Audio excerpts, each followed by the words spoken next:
What's up, ladies and gentlemen? It's Frankie here, and I want to talk to you guys a little bit about dealing with fear as an entrepreneur, which is a regular thing that's going to come up in all its different forms, and how to really manage it. So let's get into that.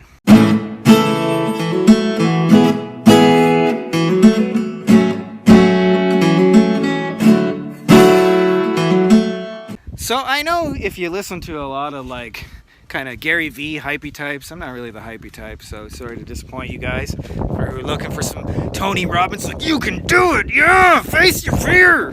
Tony's man hands. I've got some friends who are coaches of Tony Robbins, and they're awesome. So I'm not shitting on Tony. But let me tell you something, is that if you listen to those people sometimes, you'll think that people just walk around feeling motivated all the time and all jacked up and ready to face life and just looking like they came out of a scene in Braveheart.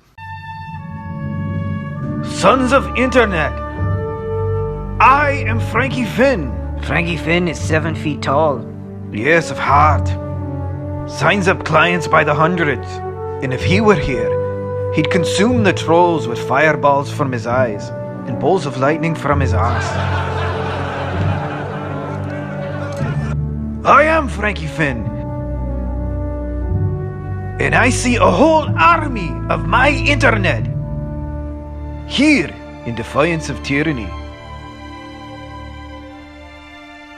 You've come to watch us free men.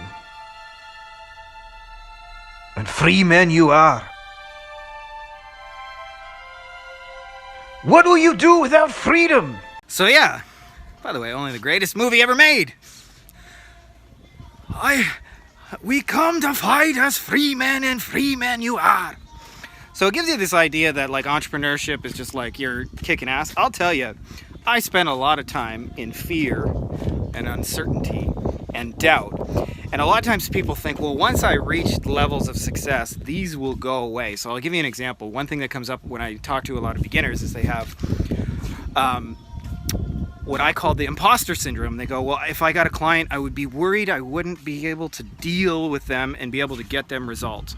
Now, you may think that once you've helped 50 clients and you've gotten a whole bunch of people results, that would go away, and you would be wrong, because it would be the opposite. You stress more. You feel more of an imposter with 50 clients, and you feel more of an imposter with 100 clients, and you think, who am I to put this together, and my systems and my people, and what if I can't deliver, and what if I can't do those things? So the key with all of this is not the absence of those emotions. It is learning to deal with them. I'll tell you a couple of things that help me deal with them. One of these, by the way, is just to write it out and be honest with yourself about what you're feeling, and to not make it wrong. To realize that you're going to have moments as an entrepreneur feeling fear and uncertainty and doubt, a whole bunch. In fact, if you didn't, you would have what's called a job. A job has all kinds of certainty. It says, I'm certain I'm going to get a mediocre paycheck on Friday, but that's all I'm ever going to get, right? I might get a 5% raise one year, but for the most part, it's pretty predictable. It's pretty certain.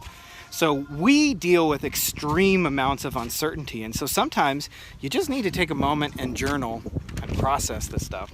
I'll tell you another thing that helps is morning and evening rituals. These are the things that really I find get you most kind of in the right state and get you ready to kind of use the schwartz. You have the ring. And I see your schwartz is as big as mine. Now let's see how well you handle it. So, having said that, it's not always about never feeling those things, but intentionally creating the feelings inside yourself that you want to. So I'll spend maybe an hour or two in the morning, if my kids let me, where possible.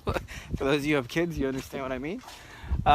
Just getting into state, getting into how I want to feel in order to face the day, practicing over and over and over, repetitions in my mind, finding that certainty even though I feel, to start the day, often pretty uncertain. So this is going to be, by the way, coolest car ever. The old minivan. I always, used to make fun of people who drive minivans. Now I've become one, go figure. But it's very practical if you got kids. It just really is. So anyway, you really, really, really want to intentionally, wherever possible, have your feelings. Now, I'll tell you something that we don't think of as entrepreneurs enough is that sometimes we just need to take a step back. That when you're balls deep in the problem, that you need to just take a moment away from your phone and away from life and be okay with not being reachable and seemingly letting people down. And because there's this push that says we always have to be doing something, and the most efficient entrepreneurs I know work about 2 to 4 hours a day maximum. They do not work around the clock, and they use a lot of their time using to recharge, to get in state and all those things. And I'm talking about people who are almost billionaires, some that even actually are, and they do not sit around trying to work and to grind and to face everything all the time. In fact, they know when it's time to just take a step back and regroup and figure it out. I'll tell you another little secret weapon is to find something that you're unconsciously good at and do that for a while. So I grew up playing the little video game Zelda. If I'm having a really, really shit time and I feel like nothing is working, I got a little naked Heidi B. So hello, Heidi B. Yeah, look at all the fans. Is to just take a little break and do something I'm good at so I can find that confidence and certainty, because maybe I can't find it in life, but I can sure find it at a video game I've beaten 200 times over my life.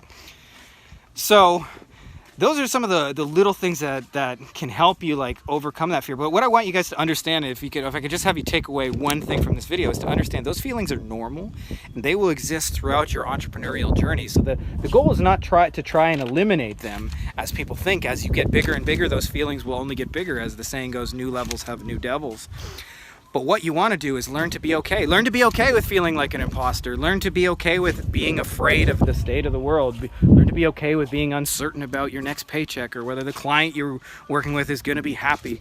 Learn to be okay with doubt, that I'm going to put up this VSL and it might not work, and I might look stupid. I might look foolish in the eyes of others, because those things are only going to get bigger in your journey, not smaller. And the more you can be okay with them at the small levels, the more you'll find as you get bigger, so do you in becoming okay with facing them. They're just feelings inside of you, and the more you can just accept them and be okay with it, the better. So hope that's helpful to some of you guys, because I know we don't talk a little bit enough about the mindset stuff, but it's very, very important. Let's say about 80% of this journey is mindset.